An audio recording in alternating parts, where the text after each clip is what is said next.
Hello बच्चों, आपका अपने ट्यूटर टॉक चैनल में स्वागत है। आज के वीडियो में हम क्लास 9 मैथ की एक्सरसाइज 1.3 कर रहे हैं।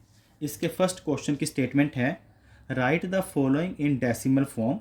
ये नीचे कुछ फ्रैक्शन दिए गए हैं, इन्हें हमने किस में लिखना है? डेसिमल फॉर्म में लिखना है। एंड से what kind of decimal expansion each has. और डिवाइड करने के बाद जो डेसिमल फॉर्म होगी बताना है कि वो टर्मिनेटिंग है कि नॉन टर्मिनेटिंग है। तो कैसे करेंगे पूरा डिटेल में बताया जाएगा। तो फर्स्ट पार्ट है 36/100। तो कैसे करेंगे? जब भी नीचे 1 के साथ 0 का कॉम्बिनेशन हो तो कैसे करेंगे? वो सेम वैल्यू न्यूमरेटर वाली लिख लेते हैं। 2 0 है तो पीछे से 2 डिजिट छोड़कर यहाँ पर हम क्या करते होते हैं? पॉइंट लगा देते हैं। और अब इसका डेसिमल एक्सपेंशन की काइंड बतानी है, ये किस तरह का है। अगर डिवाइड करने के बाद रिमाइंडर 0 आता है, यानी कि पूरी तरह से डिवाइड फिनिश हो जाती है, तो ऐसे डेसिमल एक्सपेंशन को हम क्या कहते हैं? टर्मिनेटिंग।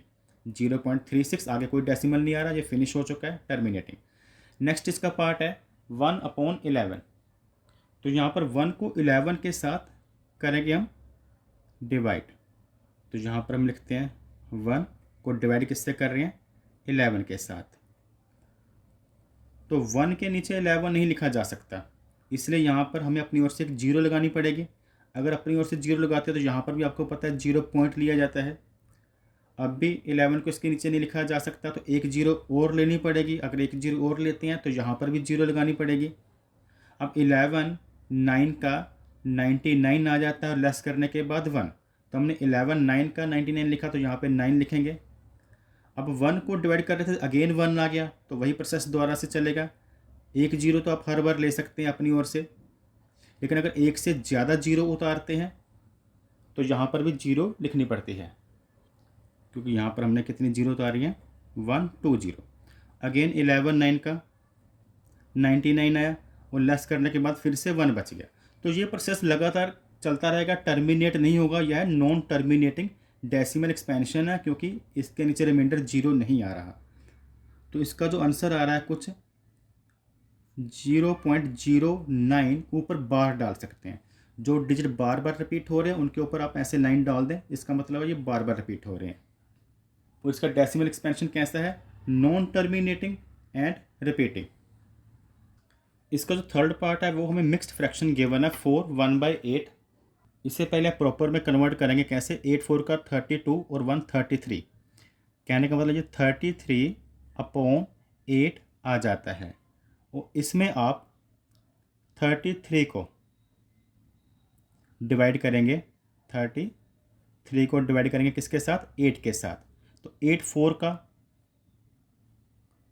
32, लेस करने के बाद आ गया 1। तो यहाँ पर अपनी ओर से अगर 0 लेते हैं तो आपको पता है यहाँ पर पॉइंट लगाना पड़ेगा। तो 0 नीचे उतारी तो 10 बन गया। अब 8 1 का 8 आ गया, और लेस करने के बाद क्या आ गया? 2। फिर से एक 0 की आवश्यकता है, 0 लगाई, और 8 2 का 16।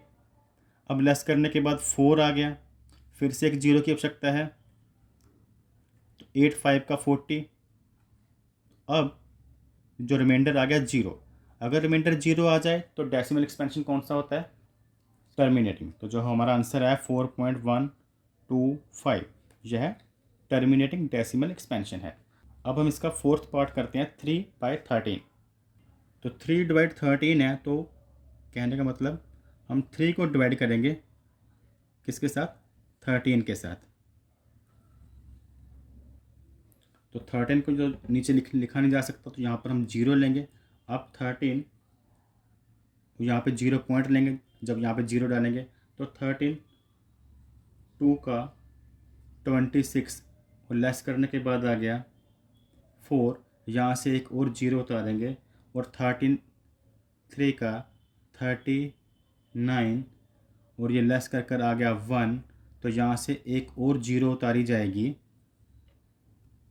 तो एक 0 तो आप हर बार उतार सकते हैं, लेकिन एक 0 उतारने पर यहाँ पर हमारा सम सोल्व नहीं हो पा रहा। 13 को यहाँ पर लिख नहीं सकते, तो ऊपर से एक और 0 उतारने की आवश्यकता है। तो ऊपर से अगर 2 0 उतारते हैं तो यहाँ पर भी हमें 0 लिखना पड़ेगा।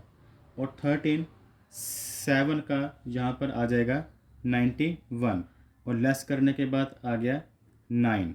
अब यहाँ से एक जीरो और उतारेंगे और 13 6 का होगा 78 और लेस करने के बाद आ जाता है 12। फिर एक जीरो यहाँ पे उतारी जाएगी और 13 9 का होता है 117 और लेस करने के बाद 3। अगर आप ध्यान से देखें तो हमने 3 को डिवाइड करना शुरू किया था, अगर वही नंबर अगेन आ जाए तो इसका मतलब ये जो डेसिमल है वो सेम आगे आगे रिपीट होते रहेंगे। तो जो हमारा आंसर आया है वो है 0.23069 और अगेन ये बार बार रिपीट होते रहेंगे। तो इसके ऊपर आप बार डाल सकते हो, जिसका मतलब है कि ये ग्रुप ऑफ जो डिजिट है वह रिपीट हो रहे हैं। तो ये कैसे हैं, ये टर्मिनेटिंग नहीं है, इसके बारे में लिखें non terminating and repeating, repeat हो रहे हैं। नेक्स्ट पार्ट है फिफ्थ पार्ट 2/11। 2/11 जिसमें 2 को डिवाइड किया जाएगा 11 के साथ। तो 11 इसके नीचे नहीं लिख सकते तो यहाँ पर जीरो लगाना पड़ रहा है। अगर यहाँ पर अपनी ओर से जीरो लगाते हैं तो यहाँ पर हम 0 पॉइंट लेंगे और 11 1 का यहाँ पर 11 लिखेंगे। लेस करने के बाद आ जाता है 9, फिर एक जीरो और उतारते हैं हम और 11 8 का यहाँ पर लिखेंगे 88 और लेस करने के बाद अगेन 2 आ जाता है। तो ये रिपीट होते रहेंगे। अगर हम अगेन दोबारा करके देख भी लें, जीरो लगाते हैं तो फिर 11 1 का यहाँ पर 11 लिखेंगे। लेस करेंगे 20 में से 11 के 9, फिर एक जीरो ऊपर से उतारी जाएगी और फिर 11 8 का 88 लिखेंगे और यहाँ पर 1818 आता जा रहा है और यहाँ पर फिर अगेन 2 बच गया। तो ये भी non terminating and repeated decimal expansion है, जिसे हम कुछ इस तरह से लिख सकते हैं 0.18। बार बार 18 लिखने की जगह पर आप इसके ऊपर बार डाल सकते हैं और इसका डेसिमल एक्सपेंशन है non terminating and repeating. Last इसका पार्ट है 329 को डिवाइड करना है 400 से। तो यहाँ पर 329 को बीच में लिखा, 400 को हमने बाहर की तरफ। अब यहाँ पर 400 329 के नीचे नहीं लिखा जा सकता, तो यहाँ पर जीरो लेंगे और यहाँ पर हम क्या लेंगे 0 पॉइंट लिखा जाएगा। और अब 408 का क्या होगा 3200 और लेस करने के बाद आ जाता है 90। अब ऊपर से एक जीरो और उतारी जाएगी और 42 का हमारे पास होता है 800। 900 में से 800 गया तो हमारे पास आ गया 100। ऊपर से एक और जीरो को लेना पड़ेगा, फिर 42 का हो जाएगा 800 और लेस करने के बाद आ जाएगा 200 और इसके साथ हम एक और जीरो लगाएंगे और 405 का होगा 2000 और दोनों को लेस करने के बाद रिमाइंडर आ जाता है 0। और अगर रिमाइंडर 0 आ जाता है तो जो ये डेसिमल एक्सपेंशन होगा 0.8225 को हम कहेंगे टर्मिनेटिंग डेसिमल एक्सपेंशन। तो यहाँ पर फर्स्ट क्वेश्चन के सभी पार्ट्स सोल्व हो चुके हैं। सेकंड क्वेश्चन बच्चों बहुत इजी है। इसमें हमें दिया गया है यू नो डेट 1/7 की वैल्यू ये गिवन है हमें, जो कि एक नॉन टर्मिनेटिंग और रिपीटिंग वैल्यू है। 0.142857 ऊपर बार है और पूछा क्या गया है can you predict what decimal expansion, क्या आप बता सकते हैं 2/7 3/7 4/7 5/7 6/7 का डेसिमल एक्सपेंशन क्या होगा without actually doing the long division. तो कहने का मतलब हमें 1/7 की वैल्यू दी है और 2/7 का जो डेसिमल एक्सपेंशन पूछा गया है बिना डिवाइड किए आपने बताना है। तो बहुत इजी है, तो इसे जल्दी से कर देंगे क्योंकि 1/7 की वैल्यू गिवन है, आप हमने यहाँ पे उतार ली। और बच्चों 2/7 का मतलब होता क्या है, 2/7 को हम कुछ इस तरह से लिख सकते हैं 2 × 1/7 और 3/7 को हम कुछ इस तरह से लिख सकते हैं 3 × 1/7 और 4/7 को हम कुछ इस तरह से लिख सकते हैं 4 × 1/7। इसी तरह से 5/7 को 5 × 1/7 और 6/7 को 6 × 1/7।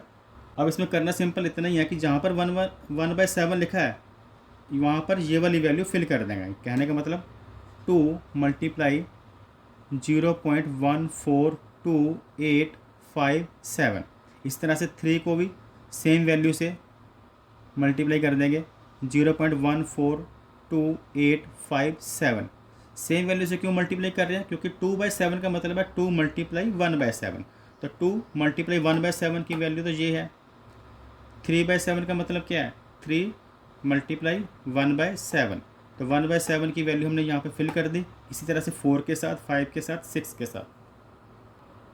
तो ये सभी वैल्यू फिल करने के बाद इसको हम इस वैल्यू को कर देंगे मल्टीप्लाई, तो हमारे पास आ जाता है 0.285714। इसको 2 से मल्टीप्लाई किया तो हमारे पास ये वैल्यू आ गई। इसी तरह से 3 से मल्टीप्लाई करके यहाँ पर लिख देंगे, और 4 को इस वैल्यू से मल्टीप्लाई करके यहाँ पर, और ऐसे ही आगे। तो सिंपल, आपको यहाँ पर कोई डिवाइड करने की आवश्यकता नहीं पड़ेगी, ओनली आपने मल्टीप्लाई करना है। तो क्वेश्चन को दोबारा से बता दूँ, हमें 1/7 की वैल्यू दी थी, तो हमने अगर शॉर्ट में बताओ तो क्या किया है, जो हमें वैल्यू गिवन थी उसे अगर 2 से मल्टीप्लाई किया तो वो 2/7 की वैल्यू आ गई। उसी वैल्यू को 3 से मल्टीप्लाई किया तो 3/7 की वैल्यू हुई। ऐसे ही आगे 4/7, 5/7, 6/7 की वैल्यू हमने कुछ इस तरह से मल्टीप्लाई करके निकाल ली। अब हम नेक्स्ट क्वेश्चन नंबर 3 करते हैं। क्वेश्चन नंबर 3 की स्टेटमेंट है, express the following in the form P/Q where P and Q are integer and Q not equal to 0। तो इसमें सिंपल बच्चों, स्टेटमेंट में कहने का मतलब ये है कि अगर 0.6 की बार है तो उसे आप P/Q की फॉर्म में लिखें। अगर तो ये वैल्यू अकेला होती 0.6 तो आप बहुत ईजिली 6/10 लिख कर बता सकते थे, वो कटिंग करने के बाद 3/5 आ जाना था। लेकिन इसमें कुछ नया क्या है, इसमें नया ये है कि ये 0.6 नहीं, 0.6 की बार है, जिसका मतलब है कि ये जो 6 है ये बार बार रिपीट हो रहा है। तो बहुत सिंपल है, इसका मतलब पहले लिख दूँ क्या है, 0.6666 सो ऑन आगे ये बढ़ता जा रहा है, नॉन स्टॉप है, नॉन टर्मिनेटिंग और रिपीटिंग है। तो करना क्या, बहुत छोटे छोटे स्टेप है। पहले आपने इस वैल्यू को x इक्वल टू लिख लें 0.6666 एंड सो ऑन। पहली बार में समझ आ जाएगा आपको। लिख लिया आपने, इसकी वैल्यू को आपने x इक्वल टू करके लिख लिया। फिर कितने अक्षर रिपीट हो रहा है, 1 रिपीट हो रहा है क्या 2, हमें पता है केवल 6 ही बार बार रिपीट हो रहा है, एक डिजिट रिपीट हो रहा है।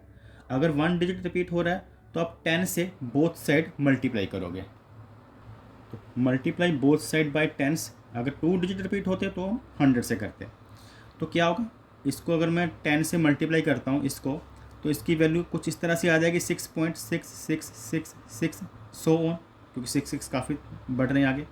और x को भी 10 से मल्टीप्लाई करूँगा तो क्या हो जाएगा, यहाँ पर 10x आ जाएगा इक्वल। अब इस इक्वेशन को नेम आप दे ले 1, बहुत जल्दी क्लियर हो जाएगा, पता लगेगा ही नहीं कि सम कब ख़त्म भी हो गया। ये फर्स्ट इक्वेशन, ये सेकंड इक्वेशन। अब दोनों को आपने करना है सब्ट्रैक्ट। बड़ी इक्वेशन में से छोटी इक्वेशन माइनस करेंगे, यानी कि इक्वेशन 2 में से, क्योंकि ये 10x की वैल्यू है, मैं इक्वेशन 1 आप कर देंगे सब्ट्रैक्ट। अगर दोनों को हम लेस करते हैं तो आपको पता है 10x में से x लेस करोगे तो कितना आएगा, 9x आएगा। ओके, यहाँ पर इक्वल, तो ये वाली लेस होगी। अब इस साइड वाली, राइट साइड वाली 6.666 में से 0.666 लेस करोगे तो आपके पास अकेला 6 बचेगा। अब इनको आप कर दोगे डिवाइड 6/9, ठीक है, और कटिंग करने के बाद इसका आ जाएगा 2/3। तो यहाँ पर ये सम खत्म हो गया है। आपको कुछ बच्चों को यहाँ माइनस में कन्फ्यूज़न हुई होगी, या कुछ बच्चों को लग रहा होगा कि यहाँ पर 4 6 है, यहाँ पर 5 6 क्यों डाल दिया। तो यहाँ पर एक्चुअली बहुत सारे 6 हैं, आप जितने मर्जी डाल सकते हो।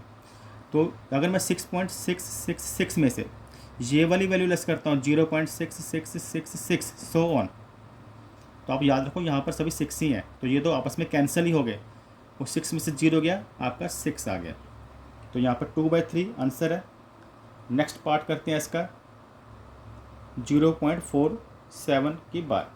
तो यहाँ पर बच्चों अपने ध्यान देना, केवल 7 पर बार है, कहने का मतलब इसकी वैल्यू होगी 0.4777 एंड सो ऑन, काफ़ी सारे 7 हैं।